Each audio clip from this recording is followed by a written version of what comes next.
ఆవుల్ని మీరు కొని అక్కడ పెట్టుకోండి. 1,00,000 ఆవులు తీసుకున్నప్పుడు 50 ఆవులకి ఒక రైతుకి ఇవ్వండి, లేదా 10 ఆవులకి ఒక రైతుకి ఇవ్వండి. వాళ్ళు రోజు పాలు వాళ్ళ దగ్గర నుంచి మీరు కలెక్ట్ చేసుకునే మెకానిజం పెట్టుకోండి. ఓ 1,00,000 ఆవులు లేదు 50,000 ఆవులు పెట్టుకోండి. అట్లాగే రాష్ట్రంలోని అన్ని దేవస్థానాల దగ్గర పెట్టండి ఆ పని. టీటీడీ పెట్టుబడి పెట్టండి.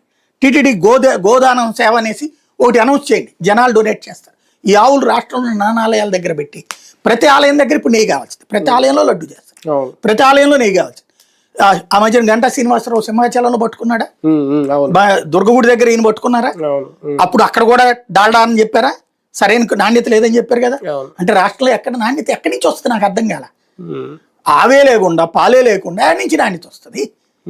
కాబట్టి అది గేదె పాలది ఇది కలిపేస్తారు, గేదె నెయ్యి ఇది కలిపేస్తారు, దాంతో ఏదో నడిచిపోతుంది. ఇప్పుడు అదే భగవంతుడు ఈ సందర్భంగా సరే ఎవరిదో ఏదో పక్కన పెడతాయి, మీరు ఇప్పుడు చేయొచ్చు కదా.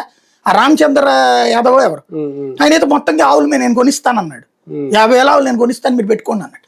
దానివల్ల గోసేవకులు ఉంటారా, వాళ్ళందరూ నీకు ఉద్యోగం ఇచ్చినట్టు ఉంటది.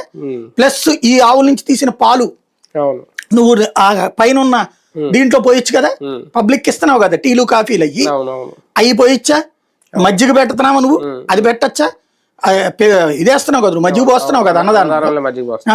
అట్లాగే లోపల కూడా ఇస్తున్నారు కదా, రూమ్ లో కూడా దీంట్లో కూడా మజ్జిగ ఇస్తున్నారు కదా, ఇస్తావు. నువ్వు అన్నంలో నెయ్యి వేస్తావు, అక్కడ స్వామివారికి నేస్తావు, ఇదంతా నువ్వే చేస్తావు కదా. స్వచ్ఛమైంది. ఇప్పుడు నువ్వు అక్కడ చెట్లు ఎందుకు పెంచుతున్నావు, అందుకోసమే కదా పూలని.